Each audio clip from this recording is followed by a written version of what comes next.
दोस्तों नमस्कार। हमारे देश में लोकतंत्र का महापर्व चल रहा है, यानी कि लोकसभा 2024 का चुनाव चल रहा है और 13 मई को चौथे चरण का चुनाव संपन्न हुआ है और 7 चरणों में से इस तरीके से 4 चरण संपन्न हो चुके हैं और इन 4 चरणों में कुल मिलाकर के 379 सीट पर चुनाव हो चुका है।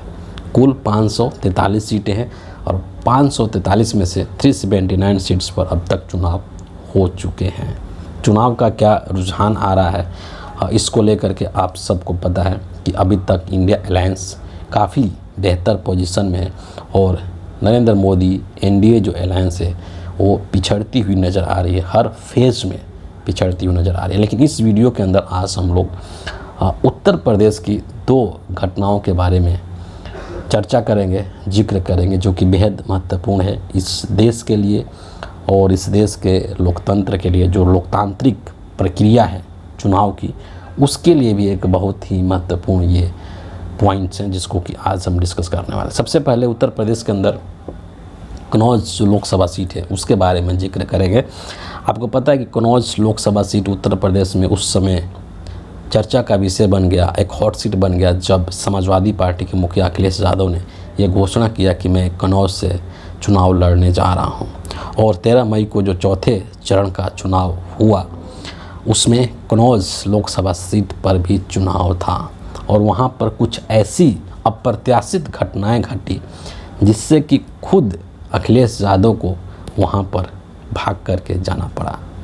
क्या चीज़ वहां पर हुआ है, इस चीज़ को अखिलेश यादव ने खुद अपने इंटरव्यू में बोला है, कई मीडिया वालों को बताया है कि क्या क्या चीज़ें, किस किस तरह की रिपोर्ट्स उनको मिली और उनको लगा कि नहीं वहाँ जाना ज़रूरी है और इसीलिए वहाँ पर वो चले गए। कुछ पॉइंट्स हैं इसमें जो कि अखिलेश यादव ने खुद बताया है और उन्हीं पॉइंट्स को हम यहाँ पर गिनेंगे। सबसे पहले उन्होंने कहा कि कई जगहों से ऐसी रिपोर्ट्स आ रही थी कि जो मशीन है वो प्रॉपर तरीके से काम नहीं कर रही हैं और उसमें कई जगहों पर ऐसा हुआ कि 1 घंटे 1.5 घंटे या 2 घंटा मशीन के चक्कर में वो लेट पोलिंग चल रहा था। उससे मतदान प्रभावित होता है, मतदान की जो प्रक्रिया होती है वो धीमी हो जाती है और जितना मतदान होना चाहिए उतना नहीं हो पाता है। ये एक बड़ी चीज़ थी। दूसरी चीज़ वहाँ पर कहा कि मतदान से पहले ही रात को वहाँ पर बीजेपी के लोगों के द्वारा गलत तरीके से शराब बांटे जा रहे थे वोट को प्रभावित करने के लिए, है ना, उसकी जानकारी थी। दूसरी चीज़ कि समाजवादी पार्टी के कई सारे कार्यकर्ताओं को मारने की, पीटने की एक तरीके से उनको कोशिश की जा रही थी इलेक्शन से एक दिन पहले ही। ये सब भी एक कारण था और इलेक्शन के दिन वहाँ पर जब पोलिंग हो रही थी, जब वोट डाले जा रहे थे, उस वक्त भी इस तरह की कई सारी घटनाएं वहाँ पर देखने को मिली। जैसे कि जो एजेंट थे, समाजवादी पार्टी के एजेंट थे, उनको डराने की कोशिश की जा रही थी, धमकाने की कोशिश की जा रही थी, यहाँ तक कि उनके साथ मतलब हाथापाई करने की भी कोशिश की जा रही थी। उन्होंने एक कसावा बूथ का एग्जाम्पल भी दिया जहाँ पर कि उनके जो पोलिंग एजेंट थे उसको बाहर कर दिया गया था कमरे से, कक्ष से, है ना। तो इस तरीके के उन्होंने बातें कही। इसके अलावा एक जो मेजर समस्या है और इस चीज़ को लेकर के पहले चरण से ही ये चीज़ देखने को मिल रही है, अलग अलग क्षेत्रों से अलग अलग जो सीट हैं लोकसभा के या जो पोलिंग बूथ है वहाँ से देखने को मिल रही है। और उसमें ये चीज़ है कि जो वोटर्स हैं, जो मतदाता हैं, जो वोट करने जा रहे हैं, उसको बाधित किया जा रहा है, उसको मतलब एक तरीके से वोट डालने से रोकने की कोशिश की जा रही है। और कई जगहों पर, खास करके उन्हीं जगहों पर ऐसा हो रहा है जहाँ पर बीजेपी का स्थिति कमज़ोर है, जहाँ पर इंडिया अलायंस के वोटर्स अधिक है, इंडिया अलायंस के पक्ष में जहाँ वोट अधिक जा रहा है, वहीं पर ये चीज़ें देखने को मिल रही है। कन्नौज लोकसभा सीट पर भी इस तरह की शिकायत मिली अखिलेश यादव को कि वहाँ पर वोट को प्रभावित करने की कोशिश की जा रही है, वोटरों को डराया जा रहा है, धमकाया जा रहा है, एक तरीके से ज़बरदस्ती उनको कहा जा रहा है कि आप वोट मत दो, चले जाओ, बाधित किया जा रहा है, जो कि लोकतंत्र के लिए किसी भी तरीके से उचित नहीं। ये सारी चीज़ें वहाँ पर की गई। और इसकी इन सब चीज़ों की जब सूचना मिली और लगा अखिलेश यादव को कि ये बहुत अर्जेंट चीज़ें हैं और मुझे वहाँ जाना चाहिए, वहाँ के जो सीनियर जो हायर अथॉरिटीज़ हैं उनसे बात करना चाहिए, उनके संज्ञान में चीज़ लाना चाहिए और ये कोशिश करनी चाहिए कि जो पूरा मतदान की प्रक्रिया है वो निष्पक्षता पूर्वक संपन्न हो, उसमें एक ट्रांसपेरेंसी हो। और इसीलिए अखिलेश यादव को भाग करके वहाँ पर जाना पड़ा और उन्होंने इन तमाम चीज़ों को लेकर के जो सीनियर अधिकारी हैं उनसे बात करी है और ये सुनिश्चित करने की कोशिश किया है कि लोकतंत्र के इस महापर्व को सही से संपन्न कराया जा सके। और इस लोकतंत्र में जो वोट का अधिकार है वो एक बहुत बड़ा अधिकार है और कोई भी व्यक्ति जब अपने इस अधिकार को एंटरटेन कर रहा है, इस अधिकार का प्रयोग कर रहा है, तो उसको किसी भी तरीके से बाधित नहीं किया जाना चाहिए, उसमें व्यवधान उत्पन्न नहीं करना चाहिए। ये सबसे बड़ी चीज़ है। और ये कन्नौज को लेकर के और एक चीज़ और मैं यहाँ बता दूँ, कन्नौज जो है वो बेसिकली समाजवादी पार्टी का बहुत पुराना गढ़ रहा है और मुलायम सिंह से लेकर के डिम्पल यादव से लेकर के स्वयं जो अखिलेश यादव, ये सभी लोग वहाँ से सांसद रह चुके हैं।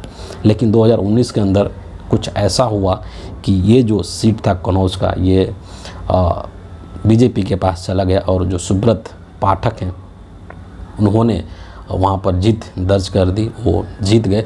और सुब्रत पाठक के जो भाई हैं उनका भी एक वीडियो क्लिप बड़ा वायरल हो रहा है कि किस तरीके से वो वहाँ पर लोगों को धमकाने की कोशिश कर रहे हैं, मारने की धमकी दे रहे हैं या गाली गलौज तक भी कर रहे हैं। वो भी वीडियो क्लिप ट्विटर पर काफ़ी लोग शेयर कर रहे हैं। तो ये सब चीज़ें हो रही थी कन्नौज सीट पर और इसीलिए जो अखिलेश यादव हैं उनको वहाँ पर जाना पड़ा ताकि चीज़ों को नियंत्रित किया जा सके, उसको सही तरीके से संपन्न करवाया जा सके। दूसरा जो उत्तर प्रदेश से जो बहुत महत्वपूर्ण घटना है वो श्याम रंगीला को लेकर के है ना। कॉमेडियन है श्याम रंगीला, कुछ दिन पहले ही इन्होंने घोषणा किया था कि बनारस सीट से नरेंद्र मोदी के अगेंस्ट में चुनाव लड़ना चाहते हैं। और जब इन्होंने ये घोषणा किया था तो बहुत सारे लोगों ने इसको सीरियसली नहीं लिया कि मतलब ये क्या ही चुनाव लड़ेगा, कॉमेडियन है, मजाक कर रहा है ना। तरह तरह की चीज़ें भी चलाई गई कि इनके पास पैसा नहीं है इतने, तो ये कहाँ से चुनाव लड़ेंगे, ठीक है। तमाम चीज़ों को दरकिनार करते हुए श्याम रंगीला जो है वो नामांकन भरने के लिए, अपना पर्चा भरने के लिए बनारस पहुंच गए।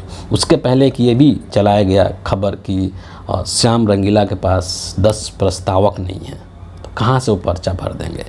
श्याम रंगीला ने इन सभी चीज़ों को खारिज कर दिया, बोला कि ऐसा कुछ भी नहीं है, हमारे पास प्रस्तावक भी है, सब कुछ है हमारे पास, लेकिन हमको बाधित किया जा रहा है।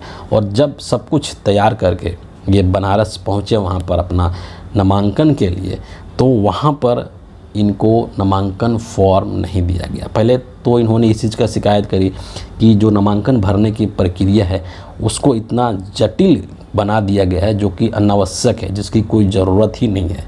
लेकिन फिर भी उन सभी प्रक्रियाओं को जब पूरा करके, जब फुलफिल करके ये गए वहाँ पर नामांकन पर्चा लेने के लिए, तो वहाँ पर इनको नामांकन पत्र नहीं दिया गया। और इस चीज़ का जानकारी खुद श्याम रंगीला ने ट्वीट करके भी दिया है, एक वीडियो भी उन्होंने रिलीज़ किया है ट्विटर हैंडल पर, अपने यूट्यूब पर भी रिलीज़ किया है। उस ट्वीट को मैं यहाँ पर ज़रूर आपसे शेयर करना चाहूँगा कि उन्होंने कहा क्या है। श्याम रंगीला ने कहा है कि आज लोकतंत्र का गला घुटते अपनी आंखों से देखा है। मैं नेता नहीं कॉमेडियन हूँ, फिर भी नामांकन दाखिल करने निकला। सोचा जो होगा देखा जाएगा, लेकिन ये जो हो रहा है ना तो सोचा था ना देखा जा रहा है। प्रस्तावक भी थे, फॉर्म भी भरा हुआ था, बस कोई लेने को तैयार नहीं था। कल फिर कोशिश करेंगे। 13 मई को इन्होंने ये चीज़ कही, प्रयास किया, फॉर्म उनका नहीं लिया गया। इसीलिए उन्होंने कहा कि अब 14 मई को हम लोग कोशिश करेंगे ताकि हमारा फॉर्म जमा कर लिया जाए, ले लिया जाए। श्याम रंगीला ने एक बहुत ही बढ़िया बात कही थी कि क्यों चुनाव लड़ना चाहते हैं। इनको पता है कि ये चुनाव जीतेंगे नहीं, चुनाव जीतना इनका मकसद है भी नहीं। इन्होंने कहा था कि लोकतंत्र को बचाया रखा जा सके। जिस तरीके से कई जगहों पर ऐसी घटनाएं हुई जहां पर कि प्रत्याशियों को डरा करके, धमका करके, लालच दे करके और उनका पर्चा वापस ले लिया गया। उनको ऐसी मतलब दबाव बनाया गया कि उन्होंने अपना पर्चा वापस लिया प्रत्याशियों ने, और वहाँ पर बीजेपी के प्रत्याशी एक तरीके से निर्विरोध तरीके से जीत गए, या फिर वहाँ पर जो लड़ाई है वो सिर्फ नाम मात्र की रह गई। सूरत का एग्जाम्पल आप सबको पता है। श्याम रंगीला ने कहा था कि वाराणसी में ऐसा नहीं हो, यही सुनिश्चित करने के लिए मैं बनारस में जा कर के चुनाव लड़ रहा हूँ। लेकिन आज 13 तारीख को जब इन्होंने नामांकन फॉर्म जमा करने की कोशिश की और नामांकन फॉर्म नहीं लिया गया, तो इन्होंने एक लाइन ये भी कही है कि बनारस के अंदर भी प्रधानमंत्री नरेंद्र मोदी निर्विरोध चुने जाएंगे, क्योंकि यहाँ से भी किसी का भी पर्चा जमा ही नहीं किया जाएगा, किसी का नामांकन फॉर्म जो एक्सेप्ट ही नहीं किया जाएगा। ऐसी स्थिति में नरेंद्र मोदी निर्विरोध तरीके से चुन लिए जाएंगे। बहुत ही हास्यास्पद ये चीज़ है कि इतना बड़ा कद है देश के प्रधानमंत्री का, जिसको लेकर के देश की जो मीडिया है तमाम तरह की बातें कहती है कि बहुत ही मजबूत नेता हैं, चमत्कारिक पर्सनालिटी है, विश्व में डंका बज रहा है, पूरे देश में इनका जलवा है, पता नहीं क्या क्या। इतने मजबूत व्यक्तित्व के मालिक नरेंद्र मोदी, उनके सामने एक अदना सा कॉमेडियन चुनाव लड़ना चाहता है तो इसका पर्चा भी एक्सेप्ट नहीं किया जा रहा है। क्या प्रधानमंत्री नरेंद्र मोदी को श्याम रंगीला से भी डर लग रहा है? अगर प्रधानमंत्री नरेंद्र मोदी को राहुल गांधी से डर लगता है, अखिलेश यादव से डर लगता है, तेजस्वी यादव से डर लगता है, अरविंद केजरीवाल से डर लगता है, तो ये डर वाजिब है, उसका एक लॉजिक है, वो एक सेंस बनाता है। लेकिन क्या नरेंद्र मोदी को श्याम रंगीला जैसे एक कॉमेडियन से भी डर लग रहा है कि इसका पर्चा भी एक्सेप्ट वहाँ पर नहीं किया जा रहा है? सभी शर्तों को पूरा करने के बावजूद भी इनका पर्चा वहाँ पर चुनाव अधिकारियों के द्वारा नहीं लिया जा रहा है। यही तो लोकतंत्र को शर्मसार कर रहा है, और इसीलिए तो कहा जा रहा है कि ये जो चुनाव है 2024 का, वो एक आखिरी चुनाव हो सकता है इस देश को बचाने के लिए, संविधान को बचाने के लिए, लोकतंत्र को बचाने के लिए। क्योंकि अभी तो हमारे देश में टेक्निकली संविधान अभी जिंदा है, और जब संविधान जिंदा है तो लोकतंत्र जिंदा है।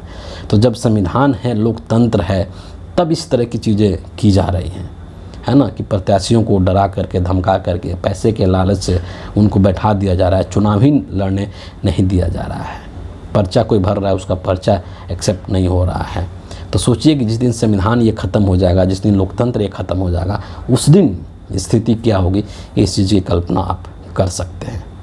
इसीलिए ये जो एग्जाम्पल है बनारस का, जिसको कि श्याम रंगीला ने आज सामने रखा, ये लोकतंत्र को शर्मसार करने वाला है, और इससे नरेंद्र मोदी को शर्म आनी चाहिए कि उनके लोकसभा सीट पर ये चीज़ें हो रही है। आगे कल 14 मई को आप देखते हैं कि श्याम रंगीला का पर्चा वहाँ पर लिया जाता है कि नहीं लिया जाता है। और ये सिर्फ श्याम रंगीला के साथ नहीं हो रहा है, बल्कि वहाँ पर और भी सारे लोग थे, खुद श्याम रंगीला ने इस चीज़ की जानकारी थी, जो कि सुबह से ही वहाँ पर बैठे हुए थे लाइन लगा करके कि हमारा नामांकन फॉर्म वहाँ पर जमा हो जाएगा, लेकिन किसी का भी नामांकन फॉर्म जमा नहीं हुआ। ये किस तरह की मानसिकता को दर्शाता है, इसका निर्णय आप खुद कर लें कि अब इस देश में क्या सचमुच में, जो कई सारे इंडिया अलायंस के नेता कह चुके हैं, मल्लिकार्जुन खड़गे कह चुके हैं कि ये जो 2024 का चुनाव है ये आखिरी चुनाव होने वाला है, क्या ये चीज़ें सही सी प्रतीत नहीं हो रही है? इसीलिए इस देश में अभी ये जो चुनाव हो रहा है, ये आपके पास एक अंतिम मौका है इस देश के लोकतंत्र को बचाने का। इस देश के अंदर जो आपको अधिकार मिले हुए हैं, हो चाहे वो वोट का अधिकार हो, चाहे तमाम चीज़ें हों, उसकी सुरक्षा के लिए, उसको बनाए रखने के लिए ये अंतिम मौका है। और आप लोग इस चीज़ को लेकर के बहुत सोच समझ करके और अपनी बुद्धि विवेक से अपने वोट का इस्तेमाल करें, किसी तरीके के बहकावे में आकर के नहीं करें। तो फिलहाल इस वीडियो के लिए इतना ही है। आप सभी का बहुत बहुत धन्यवाद।